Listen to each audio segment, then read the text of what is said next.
ఇక breaking news చూస్తే కాంగ్రెస్ ఎమ్మెల్యేలు ఎమ్మెల్సీలతో సీఎం రేవంత్ అలాగే డిప్యూటీ సీఎం భట్టి మంత్రులు సాయంత్రం 5 గంటలకైతే ప్రత్యేక సమావేశం నిర్వహించనున్నారు.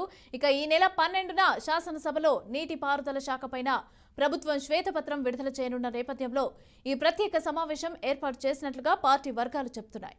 సభలో చర్చ సందర్భంగా అనుసరించాల్సిన వ్యూహం పైన కూడా ఎమ్మెల్యేలకు సీఎం మంత్రులు అలాగే దిశానిర్దేశం చేయనున్నారు. ఇక మేడిగడ్డ పైన కూడా విజిలెన్స్ విచారణ, కృష్ణా బోర్డు పరిధిలోకి ప్రాజెక్టుల అంశం వివాదాస్పదంగా మారింది. ఇప్పటికే ఇద్దరు ఈఎన్సీల పైన ప్రభుత్వం అయితే వేటు వేసింది. ఇక ఈ పరిస్థితుల్లో నీటిపారుదల శాఖ పైన కూడా అసెంబ్లీలో చర్చ జరగనుండటంతో ఎమ్మెల్యేలకు పూర్తి అవగాహన కల్పించాలని నిర్ణయించారు. అయితే ఈ సమావేశం జరిగేది ప్రజాభవన్లోనా మరే చోట అనేది ఇంకా నిర్ణయించలేదు.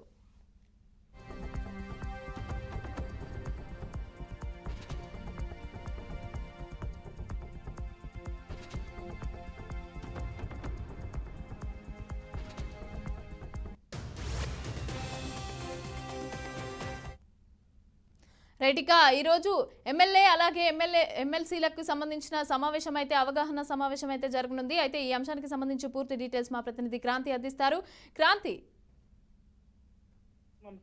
ఎందుకంటే నిన్న అసెంబ్లీలో చూసుకున్నట్లయితే బడ్జెట్ మీద ఏదైతే అసెంబ్లీలో డిస్కషన్ తర్వాత, ఎందుకంటే నిన్న జరగాల్సిన సాయంత్రం సిఎల్పి మీటింగ్ ని మాత్రం ఈ రోజుకి పోస్ట్పోన్ చేసినట్టుగా తెలుస్తుంది. అయితే ఈ రోజు సాయంత్రం రేవంత్ రెడ్డి ఆధ్వర్యంలో మాత్రం ఈ ఎమ్మెల్యేలు మరి ఎమ్మెల్సీలో ఈ ఇరిగేషన్ డిపార్ట్మెంట్ మీద ఎమ్మెల్యేలకు మాత్రం అవగాహన కల్పించడానికి మాత్రం ఇటు సీఎం రేవంత్ రెడ్డి కావచ్చు మంత్రులు భేటీ అవుతున్నట్లయితే వార్త వినిపిస్తుంది. అయితే ఈ రోజు సాయంత్రం 6 గంటలకు సమావేశం ఇటు ప్రగతి భవన, గాంధీ భవన అనేది కూడా ఇంకా ఇప్పటి వరకు చెప్పడం కూడా జరగలేదు. బట్ దాదాపుగా మాత్రం ఇది ప్రగతి భవన్ లో ఏర్పాటు చేస్తున్నట్లయితే కొన్ని వార్తలు అయితే వినిపిస్తున్నాయి మమత.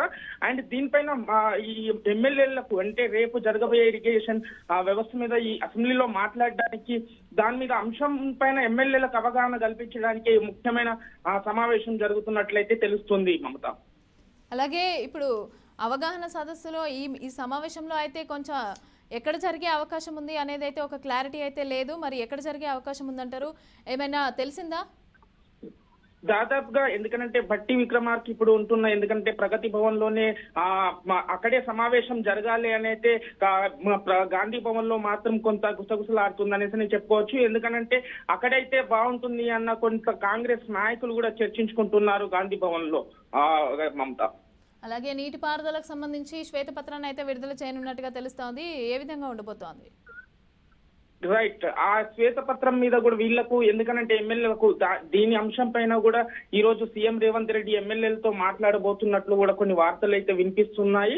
ఎందుకంటే ఈ శ్వేతపత్రంలో ఏముండబోతుంది, దాని గురించి అవగాహన కల్పించడానికి ఇటు నీటిపారుదల ఇది కావచ్చు, లేదంటే శ్వేతపత్రం కావచ్చు, ఈ రెండింటి అంశాలపైన కూడా రేపు అసెంబ్లీలో జరగబోయే చర్చకు ముందే ఈ రోజు వీళ్ళు డిస్కషన్ అయితే జరుగుతున్నట్లుగా తెలుస్తుంది Mamata. Right, thank you Kranti.